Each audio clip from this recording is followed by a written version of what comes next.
O que a gente tem é um homem aqui que tem alguns defeitos, sim, ele assume. Fala, seus mal diagramados. Com a persistente vantagem de Lula sobre Bolsonaro nas pesquisas realizadas no segundo turno e a quantidade de escândalos que respingam na família diariamente, Jair resolveu recorrer a um reforço de peso.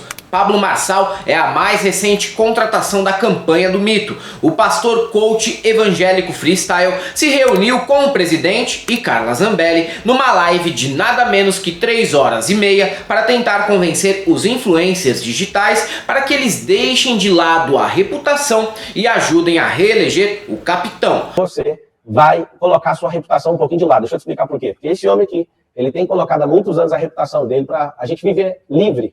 Pablo fala como se a essa altura alguém que tivesse o mínimo de reputação a zelar já não tivesse decidido o próprio voto. Faltando apenas 16 dias para o pleito, só resta para o Jair apoios de influencers como Bernardo Kister, Everson Zóio, Agostinho Fernandes e outros que votarão nele, mesmo morrendo de vergonha e mentindo até o fim, que anularam casos de Danilo Gentili e Nando Moura. Eu sei que vocês são atarefados e jamais desperdiçariam 3 horas e meia de suas vidas para assistir um conteúdo como esse, que pode até ser classificado como um moderno método de tortura. Mas eu sou obrigado profissionalmente a chafurdar no necrochurume para produzir conteúdo e fiz um compilado dos piores momentos desse encontro que Pablo chama de treinamento para vencer a eleição. Esse é o nome que ele criou, mas eu contesto o rótulo e acredito que seria melhor se referir a esse apanhado de fake news e pânico moral como escolinha de base do Brasil para lerdos.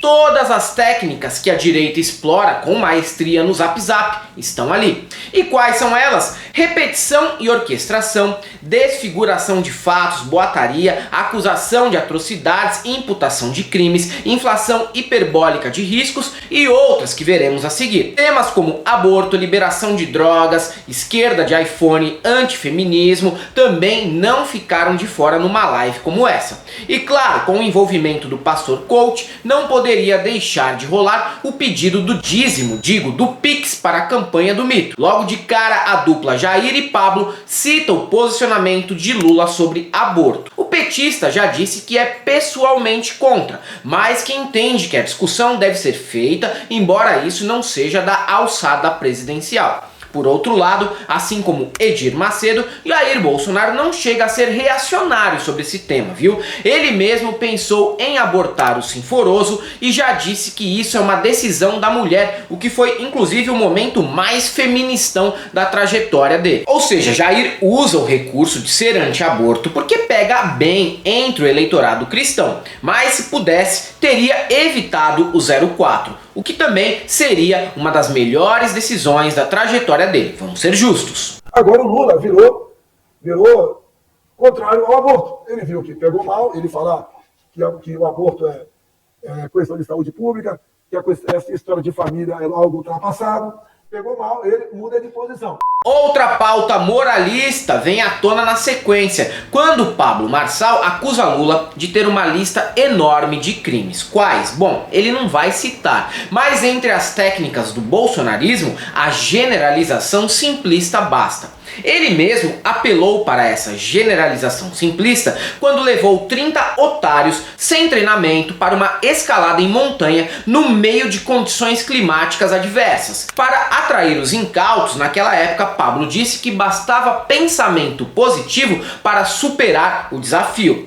Ou os envolvidos eram pessimistas demais, ou o óbvio se impôs. Ter o mínimo de conhecimento sobre o que se faz é sempre recomendável para se autoproteger.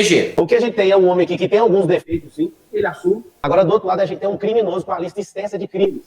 Não poderia faltar também a acusação de que a imprensa tradicional é de esquerda e tem interesses comunistas. A crítica à mídia é uma bola dividida entre todos os setores da sociedade, mas é fácil entender. A esquerda reclama da abordagem econômica e política desse setor, sempre mais propenso ao liberalismo tucano. E quando esse partido sofreu morte social, não foi tão difícil a adesão irrestrita ao Paulo Guedes arquimedismo. Por outro lado, na questão de costumes, a mídia tradicional é como um conservador francês. Curte tanto a austeridade fiscal como suruba, e por isso dificilmente se importa com o que é feito entre quatro paredes. Na honra de todo mundo que está defendendo o Bolsonaro, 80% da mídia no Brasil hoje, eu quero que você tenha coragem de falar isso, 80% da mídia brasileira hoje são esquerdistas.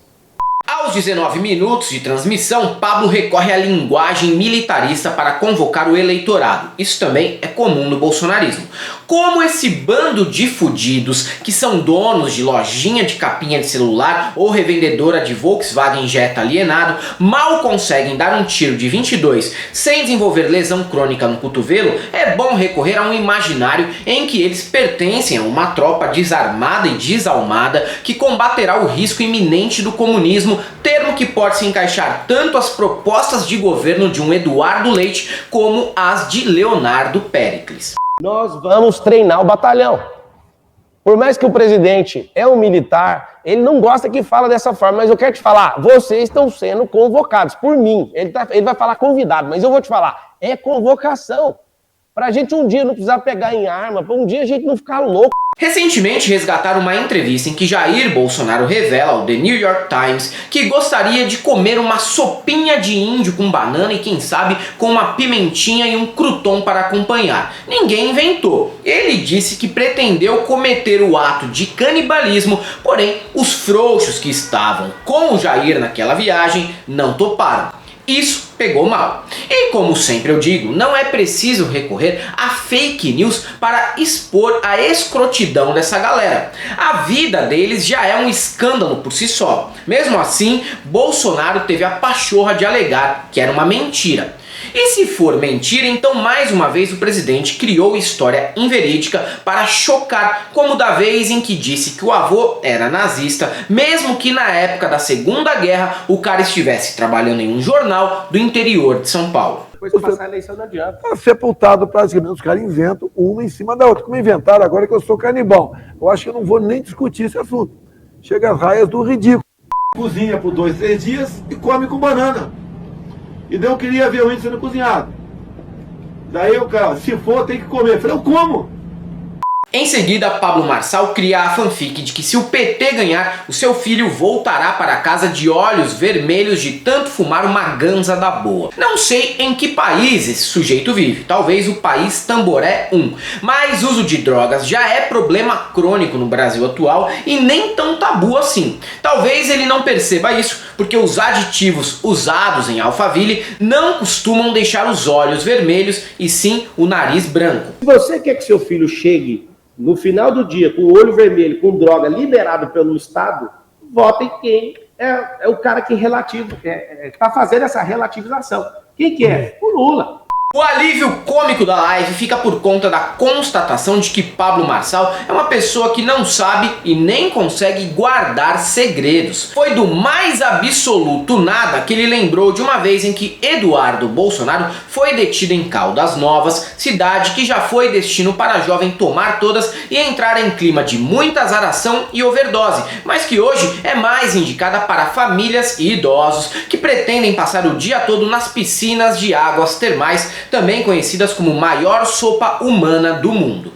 Quando ia contar detalhes de como o Bananinha dormiu na cadeia, Jair pediu a palavra e amenizou o relato. O Eduardo, uma vez contou a história lá de Caldas Novas, que ele foi levado para a delegacia, o delegado ligou atrás do deputado. O deputado falou, ele errou? Errou. Não, vamos lá, vamos lá. Ele foi detido, Caldas Novas, que foi na época de carnaval, porque tinha pego um corno na rua e estava buzinando, fazendo barulho. Duvido muito que ele tenha sido preso apenas por usar um cone como megafone, mas acho legal como o excrementíssimo aposta na burrice irrestrita do próprio eleitorado. Com a saída do presidente, chegou Carla Zambelli para destilar suas brilhantes generalizações sobre temas absurdamente complexos. Por exemplo, Pablo começa perguntando que história é essa do presidente não gostar de mulher. Zambelli sai em defesa usando o argumento de que ele é apenas muito direto, é o jeitão dele, mas o cara é um doce. Esse recurso é muito empregado por mulheres que estão em negação sobre o comportamento merda do próprio marido ou pai. Ou também por quem não entendeu que não basta ter até amigas, esposas, filhas e mães que são mulheres, se na rua você pergunta para a repórter se ela já deu o furo. Gente, é um cara que fala com o coração. Eu, como mulher forte, eu prefiro 1000 vezes uma pessoa que quando tem uma coisa de discordância comigo me fala olhando nos meus olhos, do que fica dando facada nas costas. Ei, você é burra, Carla, desculpa. É isso. Sabe o que me deixa puto? A extrema-direita costuma acusar a esquerda de realizar doutrinação de gênero, quando na verdade quem não perde uma oportunidade para trazer o tema à tona são eles. Por exemplo, por qual motivo durante uma campanha se discutiria igualdade de gênero usando o argumento de que homens e mulheres não são idênticos porque uma mulher não consegue carregar um pacote de cimento num canteiro de obras? Não, quer ser igual aos homens? Carregam então um saco de cimento nas costas. Isso, vai trabalhar de pedreiro. Pleno 2022, ano da tecnologia, e a galera discutindo essa questão como se fossem dois taxistas dos anos 90 numa sinuca de bairro jogando conversa fora no fim de noite. Lamentável. A visita do Lula ao Complexo do Alemão veio à tona carregada daquele preconceito contra quem é pobre e mora em regiões marginalizadas. De partida, a direita generaliza que todos que estão ali são ou bandidos ou vagabundos. Esquecem que a maioria avassaladora dos adultos que reside numa área assim desce o morro todo dia para limpar suas casas, cortar a grama dos seus jardins ou trabalhar nas portarias dos seus prédios. Contudo, uma parte da fala do Pablo me chamou a atenção. Foi quando ele disse que na favela existe armamento que nem o exército tem acesso. Ok, isso tem mesmo. E por onde entram essas armas? Bom, elas não se materializam no morro num passe de mágica.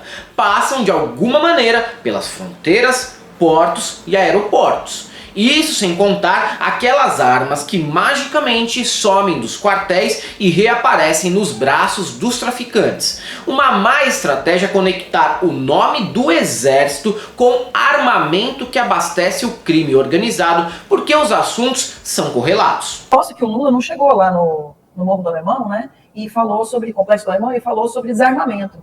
Que lá o povo está armado com armas ilegais. Arma que às vezes o exército brasileiro não tem, pra você ter noção. Carla Zambelli também demonstrou ódio pelos funcionários públicos, mas só os de esquerda. Se baseando em denúncias feitas, talvez pela mesma fonte que informou a Damares sobre as condições das meninas da ilha de Marajó, ela disse que esses empregados do Estado vão embora na hora exata em que acaba o expediente e não aceitam fazer nada além do horário. É certo que ela não tem como comprovar isso, mas por outro lado, eu gostaria de saber onde está o problema aí.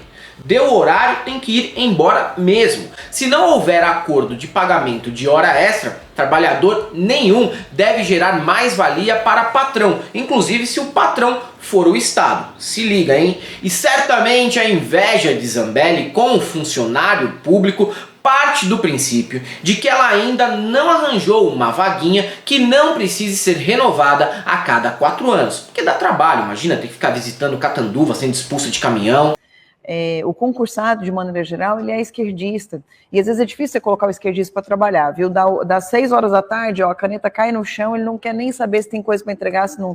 E por último, Marçal aposta em suas técnicas de convencimento de pastor coach do abstrato para pedir doação para a campanha do mito, que por ter grande chance de derrota, não recebeu aqueles pics esperados da turma do agro, que pode ser repleta de idiotas, mas não rasga dinheiro. Ele chega a pedir mais de 10 mil para quem é empreendedor. Vamos ver se o Pablo mesmo doa alguma coisa, já que o cara estava usando um Rolex no braço durante a live, o que ele mesmo divulga, porém fazendo ressalvas. Elogia a simplicidade do mito por usar um simples Cássio ao invés dos relógios de marca que o Lula ostenta por aí. Acabou que a conta foi bloqueada porque teve lá um excesso de Pix de R$1. Só que eu não quero fazer uma pena de R$1. Você pode doar 50, você pode doar 100, você pode ser empresário, você pode doar 1.000, 10 mil. Faça. Olha pro relógio dele aqui, ó. Ele não tá aqui fazendo cena pra ninguém. Ele usa um Cássio aqui no braço. Ele não fica comprando Patek Philippe igual o Lula. Aí alguém olha e fala, eu sou Rolex, eu sou empreendedor, eu produzo milhões de reais de impostos, eu posso comprar isso aqui. O presidente da República não. A live foi um festival de babaquices, clichês e frases desconexas proferidas durante 3 horas e meia. O que me preocupa é que para uns 20 milhões de adultos, esse conteúdo reuniu a incontestável verdade secreta que a mídia e o PT não querem deixar que vocês saibam. É isso aí, galera. Para quem gosta do nosso canal, nós temos nosso apoio, seja membro, Pix e conta jurídica, caso vocês queiram e possam fazer uma colaboração. Além do YouTube, estamos presentes também no Facebook, no Twitter, no Instagram. Sigam a gente lá. E olha só, nós também temos o nosso curso que está disponível no ICL, Instituto Conhecimento Liberta. Para todos aqueles que já caíram na ladainha de Pablo Marçal, só temos uma coisa para te dizer: não passarão.